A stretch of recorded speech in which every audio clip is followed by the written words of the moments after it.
It is time. It's the best week of the year. It's the best time of the week. That means it's the best day of the year. It is Black Friday. More importantly, it is the game eve.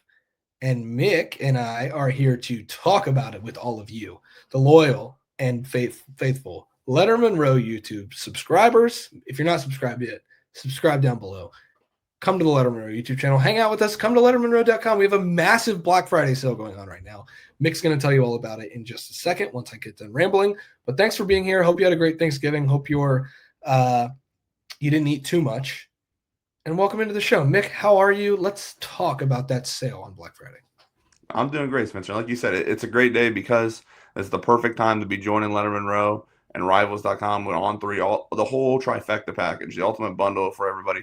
Get 50% off for your first year here. You join Letterman Row today, and if you aren't already subscribed and you're kind of skeptical about it, you don't know where to sign up, join our emailing list as well. You can get on there, and we'll be emailing out a kind of a way to get subscribed as well for the people that aren't subscribed. So make sure you get on there. If you aren't able to get on just through the site, you don't just come on and find the join link. You can find our emailing list, and we'll get you on there somewhere. So everybody that you know, whether they're Ohio State fans or just Ohio State followers, should be headed towards the Letterman Lounge around this time of year because it's just picking up, folks. We got National Signing Day a couple days away. Ohio State's picked up double-digit commitments this month. Well, obviously, we have all of the game coverage coming up. If they win that, we know where they're headed, and that's Indianapolis. And then there's the college football playoff after that. Mick, I just want you to know, if something goes sideways on Saturday, the amount of Michigan fans who watch this program in the aftermath to make fun of us, astronomical. So say hi to the Michigan fans because they're all here if something bad happens. We don't expect it to happen. Mick, what's your first bold prediction for Ohio State and Michigan in the game? All right, I'm a sidebar. I was going to say I do want to say this real quick about the whole idea of Michigan fans coming back. If they do come back high, you great job. You guys won the game. If not, if you're Ohio State fans and you're listening to this after the fact or you hear this now, make sure you enjoy your win. If And this does send happen, this to the Michigan fans. make sure you enjoy it. Don't let them hit you with it's finally good that you guys won a game. It's a rivalry now or anything like. You got your win. Ryan Day got his win. You're now headed to Indianapolis. Hey, save it for Monday. Enjoy it. That's my sidebar. Verm and Spencer will be now be mad at me. My first bold prediction: Ohio State hasn't beaten Michigan in 4 years. My first bold prediction has not happened this season. Not that it's all that bold or all that interesting, but I'm going to go with Julian saying rushes for a touchdown in the game on Saturday. It would be his first of the season. Kind of just get him in there. I don't know if it's a Heisman moment. It's one of these kind of rollout things where they've kind of done around the goal line with these tight ends going out to the sideline. Maybe that ends up being his Heisman moment, but I just need it at this point to be something that gets me a correct bold prediction. My first bold prediction is on the other side of the ball. Then I'm going to go to the offense for my second one. We like to do it this way, guys. But this is number one bold prediction is like the one that you have the most conviction in your heart about. It's a conviction for a prediction, folks. I feel it in my soul that Arvell Reese has not done a lot in the last month on purpose. I feel it in my soul that Caden Curry and Kenyatta Jackson are the no-name defensive linemen from this year. They called themselves after the Washington game, who are ready to put themselves in the college football ecosystem. That Caden McDonald is going to continue to play well in the game. He played really well in the game last year. Don't fool yourself. He played really well in the game last year. And this Ohio State front is going to sack Bryce Underwood 5 times. I think this Michigan offensive line has been a little bit maligned this year. They were at semifinals for the Joe Moore Award. I'm not really sure how that happened. Even Michigan fans were questioning the validity of that. I don't hate these tackles, Blake Frazier and Andrew Sprague. They're both highly regarded recruits who have blossomed into good offensive linemen. I think Arvell Reese and Sonny Styles and Caden Curry and Kenyatta Jackson are a step up from any defensive ends they've seen this year.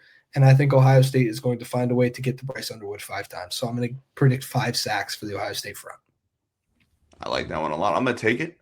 I'm going to flip it around a little bit, and I'm going to give credit to the Ohio State offensive line who got snubbed from being a Joe Moore Award finalist and say that Jayshon Barham, Rayshawn Benny, all these talented players on the Michigan defensive line, they don't come close to touching Julian Saint. I'm saying Ohio State allows 0 sacks. Julian Saint's going to have a clean day. He gets the rushing touchdown, probably pass for a couple as well. We'll get that in score predictions, but runs for 1, passes for a couple, and he's not hitting the ground. Clean jersey, other than maybe a little snow flurries that hit the old scarlet and gray on Saturday. Clean jersey, no sacks for the Ohio State offensive line. So I've been thinking about the game for a while now. 364 days, I believe, would be around there. Yeah. If you go back and watch the rapid reaction with beat legend Tim May and I in the aftermath of 13-10 last year, I've been thinking about this game for a long time, Mick. I can't believe I'm actually going to predict this, but I'm going to predict it. Again, these are feelings I have in my soul. If they don't come true, whatever, but they are what I feel. And never let anyone tell you how to feel. Your feelings don't have to be valid, but you can still feel them. Bo Jackson's going to rush for 100 yards in this game.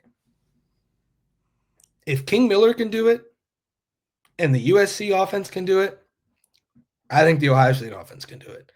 USC ran counter. They ran some pin and pull. They pulled GT. They pulled GH. They did everything that the Ohio State run game does, and they did it well. Michigan was out of position at times. If Jeremiah Smith and Carnell Tate are on the field, that makes it even more interesting. Michigan's going to do a lot to try to take away the pass. And this Michigan front does not have two bona fide first-round defensive tackles in it anymore. And so I think that Ohio State will be able to run the football on Michigan with some success. So I'm going to take Bo Jackson to run for 100 yards. I'm going to duck, and I'm just going to throw it out there like a hand grenade and see if it happens. So Bo Jackson, 100 rushing yards, Mick. In case you guys were tracking at home, I don't think Spencer's predicting this, but he's like 165 yards from hitting 1,000 on the season. If he did that, no. If he does that, it will be. It'll be an all-time performance. It'll be the Bo Jackson game, I imagine. We will talk about it afterwards if that were to happen. I don't think that's happening, but I do like Spencer's bold prediction of 100 rushing yards for Bo Jackson, number 25. His first name's Lamar, in case you haven't heard. I imagine you will hear that again a couple of times on Saturday from our good friends over at Fox. But my third and final bold prediction, Spencer and I love defensive back bold predictions. We've done them a lot this year. We like to say that these guys are going to pick off passes, and that's very hard to predict. So I'm just going to go with something that I think is a little bit bold because of the number, but is not all that crazy to believe could happen. I'm going to say that the Ohio State secondary holds Bryce Underwood under 100 passing yards in his debut of the game. Wow. I don't know what to do with that. That might be the boldest prediction of the year. That is, oh my gosh, man, Saturday's going to be wild if that happens. Need those guys to get downs to business. Yeah. My third and final bold prediction actually has to do with downs to business. He is so good. And he's 0-2 against Michigan. In both of those games, he has an interception. I don't understand. He's not going to have an interception, but he's going to have a forced fumble. He's going to have a sack, and he's going to get a win. So I think Caleb Downs is going to be the defensive player of the game in this game without an interception. A lot of the same things of Arvell Reese having a good game, of like unlocking him, of him being kind of uncaged and being for like a lot of those same things can apply and work in tandem with Caleb Downs kind of going around. He had probably my favorite play of the whole Rutgers game was the sack that he had where he just came from the slot. And I think he tried it a couple times throughout the game. I think he did it earlier in the third or fourth quarter as well and didn't get it. But then he came back. He timed up the silent count. Do you understand how hard that is to do? He correctly timed up a silent count and got to the quarterback. That's all. Go ahead. No, it's insane. He's an insane football player. And we talk about Heisman moments. I don't know if this game really, he's not going to win the Heisman. That's not what I'm talking about here. But there's a lot of, again, awards that he's up for. He's up for like 5 different awards. I don't know if he genuinely will win any of them. But I think many of them finalize things, go out afterwards after this game happens. And if he has a game like Spencer's talking about in the game, and he's been Caleb Downs for 3 years, a little bit of the name, a little bit of the performance and the way he's played at the end of the season, it could vault him into winning some of these things, like a Thorpe or like a Lot Award or like it. I don't know. Big game from Caleb Downs feels like a good safe bet every week, and I especially like it in the game where I think if you ask Caleb deep down, despite the fact that he's from Hodgson, Georgia, or wherever he is from the greater Atlanta area, this is probably one that he wants to win more than like most other games he's played in his college career, I'd assume. That's a great segue for you, Mick. That's a gold star for the man, the myth, the legend, Mick Walker. Because some things in life are made for each other. Ohio State and Michigan, macaroni and cheese, Mick Walker, and recruiting coverage, Modelo, and college football. If you're listening to this, it means you live and breathe college football all season long. You know what that makes you? A full-time fan, which means you deserve a Modelo because football wouldn't be the same without you. Modelo is the official beer sponsor of the College Football Playoff. Buckeyes fans, you deserve a Modelo. Go get a Modelo today. Thanks to our friends over at Modelo for helping us out throughout the entire season. And now, Mick, it is time. It's time for war. Cue the LL Cool J and cue our friends at BetMGM. Hey, college football fans, it's time to lock in those Saturday selections with BetMGM. Whether you're betting the underdog or riding with the favorite, you should probably ride with the favorite this time. That's what we're going to do with the Ohio State-Michigan game, I have a feeling. Take your excitement to the next level with the College Football Odds Boost token. Log into your BetMGM account to receive your token, then place a bet on any college football matchup with your activated token. If your boosted bets hit, you'll score a bigger payout. Claim your Odds Boost token to be sure to activate it before you place your bet. The game is about to kick off, so feel the rush and own the moment. BetMGM. Make it legendary. See BetMGM for terms 21 and over only. U.S. promotional offers not available in New York, Nevada, Ontario, or Puerto Rico. Gambling problem? Call 1-800-GAMBLER. Available in the U.S. 1-877-8-HOPE-NY or text HOPE-NY to 467-369 in New York. Call 1-800-NEXT-STEP in Arizona. 1-800-327-5050 in Massachusetts. 1-800-BETS-OFF in Iowa. 1-800-981-0023 in Puerto Rico. New bet offer for new customers only.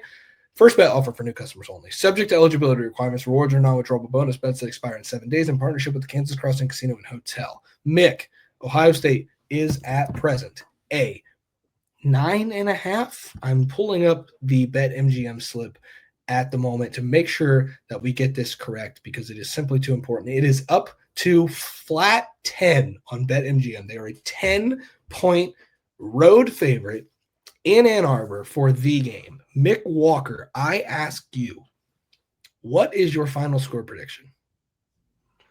24-10. And I feel like I even know how this game's going to play out a little bit. I think we get 14-7 going into the half here.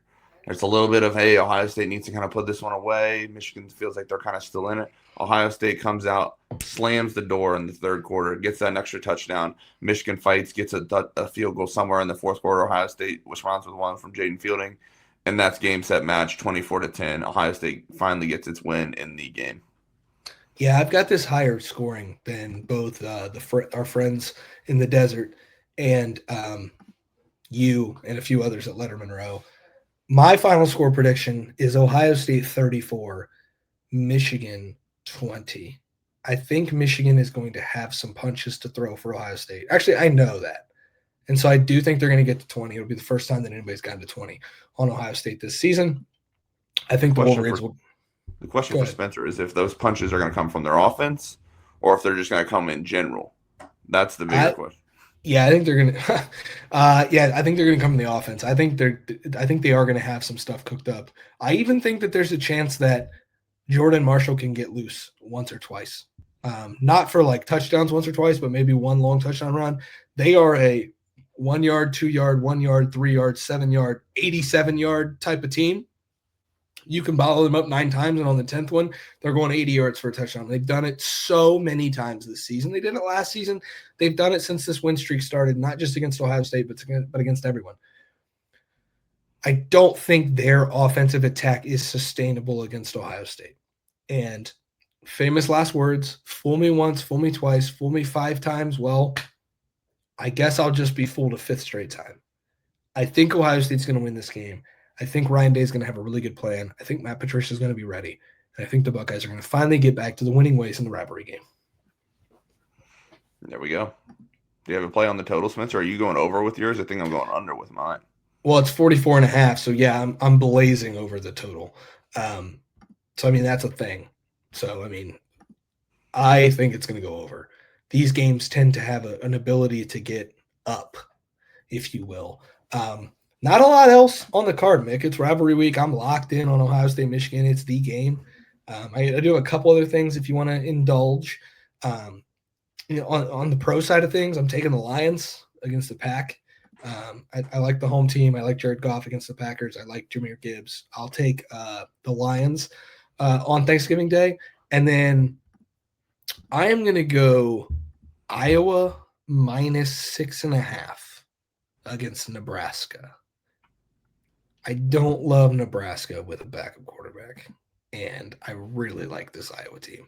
I'm a sucker for this Iowa team. I don't know what it is. I'm really glad Ohio State didn't have to play Iowa this year, because you talked earlier on Wednesday about Michigan's ability to drag a team into the muck. Buddy, let me tell you about the Iowa Hawkeyes. Okay?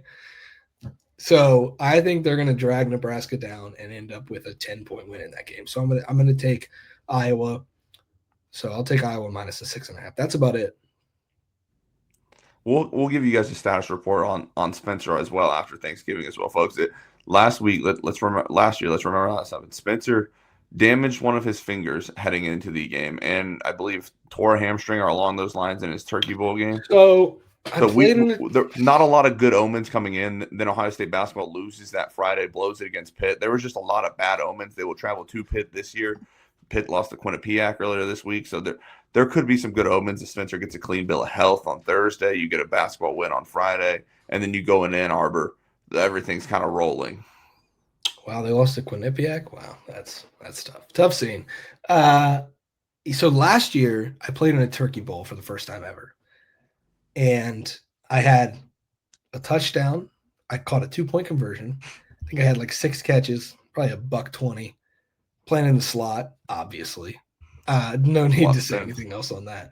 I had an interception, and then I was going for another interception that I really think I would have caught. I was playing deep safety, roaming the middle of the field like Troy Polamalu, actually like Cooper DeJean. And next thing you know, I'm on a dead sprint, getting ready to jump to catch the ball, and I just felt the pop, man. And it was that moment where I learned that I'm not 20 anymore. At that point, I was 28. Now I'm 29. It's just, I don't know, man. And then a couple hours later, I was slicing Brussels sprouts for a family Thanksgiving with my in-laws, and I cut the tip of my middle finger off and had to spend the next 10 weeks wrapping my finger because I don't know if I took great care of it in the first few weeks. So that's all that. Not a great Thanksgiving, and then obviously Ohio State blew it against Michigan. All that to say that if you subscribe to Lettermen Row on Friday, a part of the Black Friday deal, you will wake up and at some point Friday morning before Spencer drives from his in-laws up to like the greater Ann Arbor, Michigan area, we will have an availability report on Spencer just to see if he is good to go, all clear Friday morning heading into the game, because it's a pivotal part of the equation here. Yeah, it sure is. You're absolutely right, partner. That's the coverage from Lettermen Row on the Ohio State Michigan game. That's bold predictions. That's score predictions. We have a lot of fun. I can't wait to get up to Ann Arbor. It's my favorite day of the year. It's Ohio State and Michigan. There is absolutely, and I'm not kidding, nothing better than the game, Ohio State and Michigan. Mick Walker on the other side of the screen. He'll be in Ann Arbor. Jeremy Birmingham and Austin Ward, they'll both be in Ann Arbor as well. Full coverage from the Lettermen Row team with myself, Spencer Olbrich. I'll be up there as well. Come hang out in the Letterman Lounge. Come join Lettermen Row right now with the Black Friday sale. We'll see you in Ann Arbor for Ohio State and Michigan, 1 versus 15, good versus evil. However you swing it, it's good versus evil either way. Thanks for being here. Thanks for watching. Thanks for listening. It's the game. It's time for war.